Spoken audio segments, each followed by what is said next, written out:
నమస్తే, welcome to prime 9 come to the point. ఈ రోజు మన కమ్ టు ద పాయింట్ కార్యక్రమంలో మనం మాట్లాడుకునే పాయింట్ ఏంటో తెలుసా? ఒక నెల రోజులుగా ఆంధ్ర రాజకీయాల్లో వినబడుతున్న ఒకే ఒక పేరు, ప్రతిధ్వనిస్తున్న ఒకే ఒక పేరేంటో తెలుసా? దాన్ని ఏమని పిలవాలి? ఆదరణ అని పిలవాలా? ప్రజా పాలన అని పిలవాలా? ప్రజా సంక్షేమం అని పిలవాలా? ప్రజల కోసం పాలన సాగిస్తున్న మనిషి అని పిలవాలా? ఇంకేమని పిలవాలి? ఇవన్నీ వద్దు. ఏమని పిలవాలి అంటే డిప్యూటీ సీఎం పవన్ కళ్యాణ్ అనే పేరుతో పిలుద్దాం అని చాలామంది అనుకుంటున్నమాట. ఎవరైనా ఆయన ఈ ఒక్క నెలలో తీసుకొచ్చిన సంస్కరణల గురించి, ఆయన చేసిన పనుల గురించి మాట్లాడుకుంటే మాత్రం తప్పకుండా అన్నిటికీ కలిపి ఒకే ఒక పేరు డిప్యూటీ సీఎం పవన్ కళ్యాణ్ అని మాత్రం చాలామంది చెప్తున్నారు. సో ఇంకొక విషయం ఏంటంటే, తమ్మునేలు ఏం పెట్టానో చూసారు కదా, కళ్ళుండి కూడా చూడలేని కుళ్ళు రాజకీయ నాయకులారా, పని చేస్తున్న వాడిని పని చేసుకొనివ్వండి. మీరు రాళ్ళు విసిరి పాపాన్ని మూట కట్టుకోకండి. అసలు వాళ్ళు ఏం రాళ్ళు విసిరారు? పని చేస్తున్న వాడి మీద వాళ్ళు ఏం రాళ్ళు విసిరారు? ఆ రాళ్లను పూలగా మార్చుకొని ఆయన ఏ విధంగా అలవోకగా నడుచుకుంటూ వెళ్తున్నారు అనే దాని మీద ఈరోజు మన ఈ కమ్ టు ద పాయింట్ కార్యక్రమంలో మాట్లాడుకోబోతున్నాం. వెళ్ళిపోదాం పాయింట్లోకి. ఈరోజు నేను ఒకటే అడుగుతున్నా, ఈరోజు పవన్ కళ్యాణ్ ప్రజల కోసం పనిచేయడు. ప్రజలకు సమస్య వస్తే వచ్చి నించోడు. కానీ ఆయనకి ప్రజల డబ్బు అవసరం. స్పెషల్ ఫ్లైట్లకి, ఆయన కార్లకి, ఆయన హోటళ్ళకి, ఆయన లగ్జరీలకి 100 కోట్లు ఖర్చు పెడతారు. అలాగే చంద్రబాబు నాయుడుకి ప్రజలకు ఉపయోగపడేది ఏమీ చేయలే. సూపర్ 6 చేస్తారన్నాడు, చేయలేదు. జగన్మోహన్ రెడ్డి ఇచ్చేది ప్రతి ఒక్కటి కూడా ఎటువంటి కోత లేకుండా ఇస్తానన్నాడు, అన్నిటిని కూడా రిమూవ్ చేసేసాడు. ఈరోజు చేయుత లేదు, ఆసరా లేదు. ఈరోజు 88 లక్షల మందికి మనం అమ్మ ఒడిస్తే 50 లక్షల మందికి 6-7 వేలు వేసావు. మరి ముగ్గురుంటే ముగ్గురికి, నలుగురికి ఉంటే నలుగురికి అని చెప్పినావు. నువ్వు ఎందుకు వేయలేదు? ఈరోజు ఒక్క ఇంటికి స్థలం ఇచ్చి ఇల్లు కట్టించావా? జగన్మోహన్ రెడ్డి గారు చేసిన వాటిని ఈరోజు సున్నాలు కొట్టి నువ్వు నీ లెక్కలో వేసుకుంటున్నావు. ఏం పని చేస్తావు నువ్వు ఈ 18 నెలల్లో చంద్రబాబు నాయుడు అని అడుగుతున్నా. నార్మల్ గా క్రెడిట్ చోరీ అనగానే మనకు చంద్రబాబు నాయుడు గారు, లోకేష్ గారు గుర్తొస్తా ఉంటారు. దానికి మించి నేనేమన్నా తక్కువ తిన్నానా? నేను కూడా చంద్రబాబు నాయుడు గారికి దత్తపుత్రుడినే కదా. ఈ కూటమి ప్రభుత్వంలో నేను ఉప ముఖ్యమంత్రిగా ఉన్నా కదా.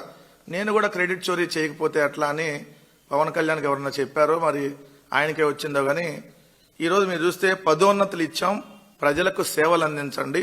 కూటమి ప్రభుత్వం వల్లే పంచాయతీరాజ్లో 10,000 మందికి పైగా పదోన్నతులు వచ్చినాయి అంట. అంటే ఏంటంటే ప్రమోషన్స్ ఇచ్చారంట. నేను అడుగుతా ఉన్నా సూటిగా, అసలు మీ శాఖలో ఏంటో మీకేమన్నా అవగాహన ఉందా పవన్ కళ్యాణ్ గారు? అసలు ఈ ఉద్యోగాలు ఏంటో, ఈ పదోన్నతులు ఏంటో అసలు కనీసం మీకేమన్నా? ఎందుకంటే నార్మల్గా మీరు ఇంటర్మీడియట్ 3 సబ్జెక్టులు మూడు సార్లు చదివి ఒకటి కూడా పాస్ అవ్వలేదు కాబట్టి, సరే మీకు అవగాహన లేకపోయినా కనీసం మీ డిపార్ట్మెంట్లో ఉన్నటువంటి వాళ్ళందరినీ కనుక్కొని కనీసం మాట్లాడితే బాగుండేది కదా. ఏం చెప్తాడు ఆయన? 2 దశాబ్దాల పాటు పనిచేసిన పదోన్నతులు లేక చాలా మంది ఎంపీడీఓలు గాను వీడియోలు గాను మిగిలిపోయారు. వాళ్ళకి ఎక్కడ ప్రమోషన్స్ రాలేదు. మేము వచ్చినాక ఈ రాష్ట్రంలో లేని విధంగా 10,000 మందికి పదోన్నతులు ఇచ్చామని చెప్తున్నాం. అంటే ప్రమోషన్స్, ఎవరికైనా ప్రమోషన్ వస్తే శాలరీ పెరుగుతుంది, ఇంక్రిమెంట్ ఉంటాయి, ఎన్ని ఉంటాయి కదా. మరి 10,000 మందికి మీరు ఎక్కడ ఇస్తే ప్రమోషన్లు, మరి వానికి సంబంధించినటువంటి జీవో ఏది? వాళ్ళకి ఎక్కడ శాలరీలు పెరిగినాయి అన్న ఇచ్చారా మీరు? ఆయన కూడా పెద్ద నాకేం కనబడలేదు ఈ మధ్య. అంటే ఈ మధ్య ఎక్కడో టెంపుల్స్ అవి తిరుగుతున్నట్టుగా చూశాను. ఈ మధ్య ఆయన సనాతన ధర్మం ఇవన్నీ అనేక అంశాల మీద ఎక్కువగా, హిందుత్వం మీద ఎక్కువ మాట్లాడుతున్నారు. ప్లస్ 2 ఈ కర్ణాటక, ఈ తమిళనాడు ఈ టెంపుల్స్ కూడా ఎక్కువ తిరుగుతున్నట్టు చూసాను. టెంపుల్ విజిట్స్ అవి చూశాను. కానీ ఆయన పెద్దగా ఈ ప్రభుత్వం తాలూకా వ్యవహారాలు, ఈ పాలసీ ఇన్వాల్వ్మెంట్స్లో ఆయన పాత్ర ఎక్కడ నాకైతే కనబడట్లా. ఒకవేళ ఉండుంటే ఈరోజు ఏదమ్మా ఇందాక ఈనాడు పేపర్ చూపించావు, ఏది ఇందాక చూస్తున్నావు కదా, ఏది ఒకసారి అది ఇప్పించమ్మా కొంచెం. ఆ ఈనాడు కానీ ఆంధ్రజ్యోతి కానీ తీసుకురండి అమ్మా ఒకసారి. అంటే ఆయన రోల్ చెప్తాను నీకు. నేనేం అనలేదండి, వెళ్తున్నా అక్కడ చూస్తున్నానని చెప్పాను. నువ్వు అడిగావు కదా ఆంధ్రజ్యోతి నుంచి, నీ ప్రశ్న ఇదే కదా. ఈ పక్కన ఈనాడు, ఈ ఫోటోలు చూసిన తర్వాత ఎలక్షన్స్ ముందు ఈ ఫోటోలు ఏ రకంగా ఉండేవి? చంద్రబాబు నాయుడు గారి పక్కన పవన్ కళ్యాణ్ గారు ఉండేవారు. అసలు దానికంటే ముందు ప్రధానమంత్రి గారు ఉండేవారు. ఓ పక్కేమో చంద్రబాబు నాయుడు గారు, ఓ పక్కేమో పవన్ కళ్యాణ్ గారు ఉండేవారు. ఎన్నికలు అయిపోయి అధికారం వచ్చిన తర్వాత సంవత్సరాల తర్వాత పరిస్థితి చూడు ఒకసారి. ఒకసారి చూడు. ఒక మొహమే కనిపిస్తుంది. ముఖ్యమంత్రి గారు సకల శాఖ మంత్రి గారు. పాపం పవన్ కళ్యాణ్ గారిని చొక్కం చేస్తారు. పాపం పవన్ కళ్యాణ్ గారు, మోడీ గారు ఇద్దరు చొక్క అయిపోయారు. ఎవరికైనా కనిపిస్తున్నారా? అది చెప్తున్నాను. వాళ్ళని అలా మీరు అలా పైనుంచిస్తే వాళ్ళని అలా పైనుంచిస్తే మీ పనులన్నీ చేసుకుంటున్నారు.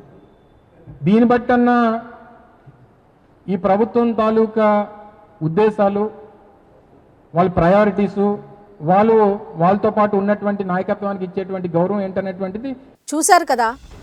కొందరు ఆయన నడకను అడుగులతో సహా లెక్కించారు, మరికొందరు ఆయన మౌనాన్ని ప్రశ్నించారు. ఎవరు ఎన్ని చేసినా ఆయన లక్ష్యం, ఆయన గురి కేవలం ఒకవైపే. ఏంటి అంటే ప్రజాపాలన, ప్రజా సంక్షేమం. ఎక్కడ అవసరం ఉందన్నా అక్కడ నేను ఉంటా అని చెప్పుకునే లక్ష్యంతో ముందుకు వెళ్తున్నారు. ఆయన అడుగులు లెక్కించారు, ఆయన మౌనాన్ని ప్రశ్నించారు. అయినా దేనికి తలొగ్గలేదు. ఆయన కలం నుండి వెలువడిన ప్రతి సంతకం, ఆయన అడుగుపడిన ప్రతి అంగుళం, ఆయన తీసుకున్న ప్రతి నిర్ణయం కూడా విమర్శకుల నోళ్లకి తాళాలు వేస్తూ ప్రజల గుండెల్లో మాత్రం సుస్థిరమైన స్థానాన్ని ఏర్పాటు చేసుకుంటోంది. మీరు ఒక రోజులో చేసే విమర్శ ఆయన తీసుకునే నిర్ణయం ముందు ఎంత బలహీనమైనది ఒకసారి ఆలోచించుకోండి. ఆయన మౌనం, ఆయన వేగం, ఆయన వేగం, ఆయన బలం, ఆయన బలం, ఆయన విజయం, ఆయన విజయం ఆంధ్రప్రదేశ్ యొక్క విజయం అనటంలో ఎటువంటి సందేహం లేదు. అయితే ఈ ఒక్క నెలలో ఆయన ఎన్ని పనులు చేశాడో తెలుసా? ఆ పనులన్నీ కూడా మాట్లాడుకుందాం. ఎందుకంటే విమర్శకుల నోళ్ళు మనం కూడా మూయించాలి కదా. ఆయన ఏం చేశారు ఈ ఒక్క నెలలో అనే దాని మీద మనం మాట్లాడుకుందాం. ఎన్నో విమర్శలు వచ్చాయి, ఇందాక చూసినట్టుగా ఇంకా చాలా ఉన్నాయి. జస్ట్ నేను కొన్ని మాత్రమే తీసుకొని ప్లే చేశాను. అయితే ఆయన ఈ నెలలో ఏం చేశారు అనే దాని మీద ఈరోజు మాట్లాడుకుందాం. మొత్తం 157 నియోజకవర్గాల్లో 1299 రోడ్ల పునరుద్ధరణకు సంబంధించి నిధులు మంజూరు చేసి పనులు నాణ్యతగా సాగాలి అంటూ ఆర్డర్ వేశారు. వెళ్ళి చెక్ చేశారు కూడా, అది అందరికీ తెలిసిన విషయం. నెక్స్ట్ ఇంకోటి ఏం చేశారు అంటే పంచాయతీరాజ్ శాఖకు సంబంధించి, గ్రామీణాభివృద్ధి శాఖకు సంబంధించి మార్పులు తీసుకురావాలి అన్న ఉద్దేశంతో విప్లవాత్మకమైన నిర్ణయం. ఏంటి అంటే పదోన్నతులు కల్పించేవారు.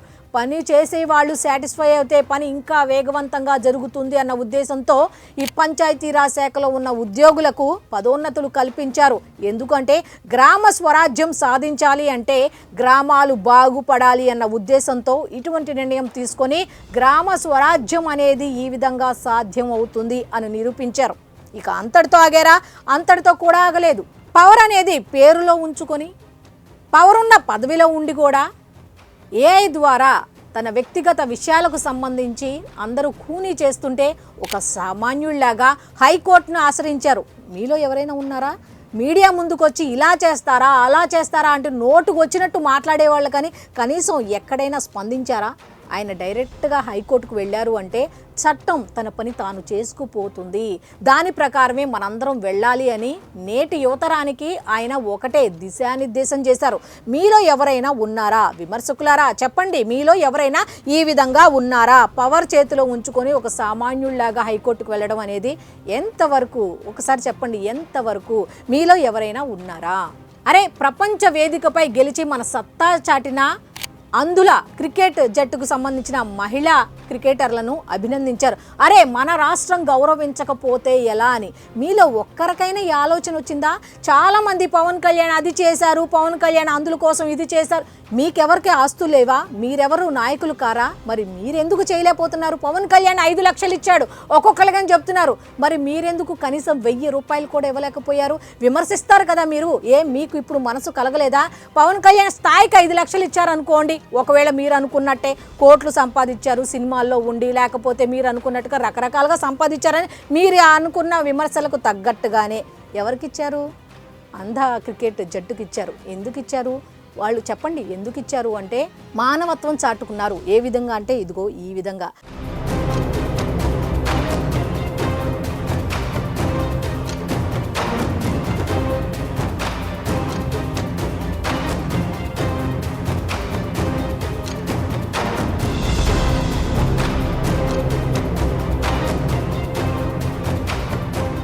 మరి విమర్శిస్తున్నారు కదా, మీరు ఒక్కళ్ళు కూడా 1000 రూపాయలు ఎందుకు ఇవ్వలేదు?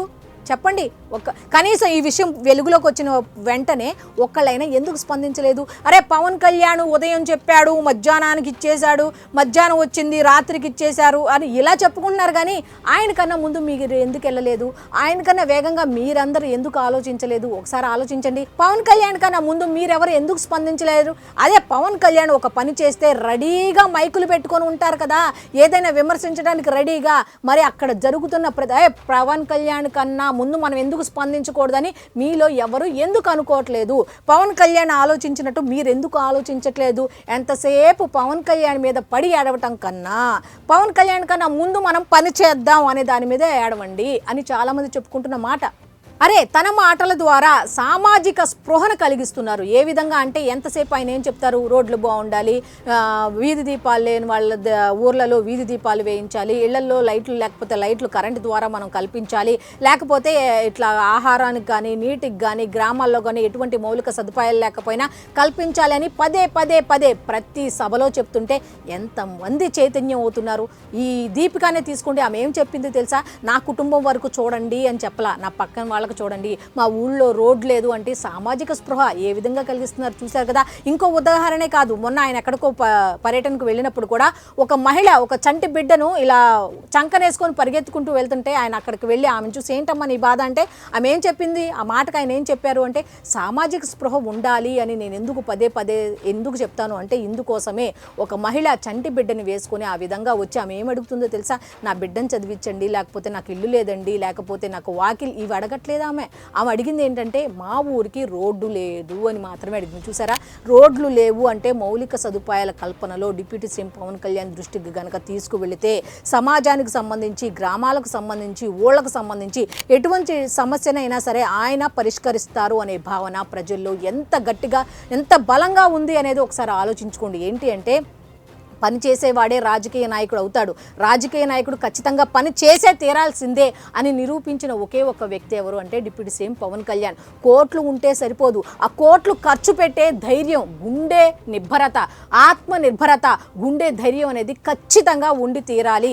కోట్లు సంపాదిస్తే కుదరదు, అది ఖర్చు పెట్టే ధైర్యం కూడా ఉండాలి అని నిరూపించిన ఒకే ఒక వ్యక్తి ఎవరు అంటే డిప్యూటీ సీఎం పవన్ కళ్యాణ్ అని ఈ నెలలో జరిగిన విషయాలను బట్టి మనం చెప్పొచ్చు అని చాలామంది చెప్తున్నారు. ఏ పని చేసినా ఈ క్రెడిట్ అంత నాది కాదు, నా వెనక వాళ్ళదని చెప్పుకున్న వ్యక్తి ఎవరైనా ఉన్నారా? ఎవ్వరూ లేరు. అరే డిప్యూటీ సీఎం పవన్ కళ్యాణ్ ఒక సభలో మాట్లాడుతున్నాడంటే రాళ్ళు విసరడానికి ముందుంటారు కానీ అరే ఏదో పాయింట్ తెస్తున్నాడు, ఆ పాయింట్ కన్నా ముందు మనం వెళ్ళి స్పందించాలి అనేది కనీసం ప్రతిపక్ష హోదా లేకపోతే ఏమవుతుంది? పని చేయాలి అనుకుంటే వెళ్ళి పని చేయొచ్చు కదా. ఇప్పుడు ధర్నాలు రాస్తారోకోలు నిర్వహించడం వల్ల ఉపయోగం ఉండదు. ఇప్పుడు మీరు చేయాల్సిన పని పవన్ కళ్యాణ్ కన్నా వేగంగా స్పందించండి. 2029 ఎన్నికల్లో కనుక మీరు గెలవాలి అనుకుంటే ఖచ్చితంగా పవన్ కళ్యాణ్ కన్నా ముందు స్పందించండి. పవన్ కళ్యాణ్ ఆలోచనల కన్నా ఎక్కువగా ఆలోచించండి. పవన్ కళ్యాణ్ కన్నా ఎక్కువగా ప్రజాభిమానం పొందండి అని చాలా మంది చెప్పుకుంటున్న మాట. అయితే లాస్ట్గా ఒక మాట చెప్తా, ఆయన మౌనం ఆయన వేగం, ఆయన వేగం ఆయన విజయం, ఆయన విజయం ఆంధ్రప్రదేశ్ ప్రజల విజయం అనేది ఖచ్చితంగా చెప్పొచ్చు. సో ఇది ఈనాటి కమ్ టు ద పాయింట్ కార్యక్రమం. మళ్ళీ రేపటి కమ్ టు ద పాయింట్ కార్యక్రమంలో కలుసుకుందాం.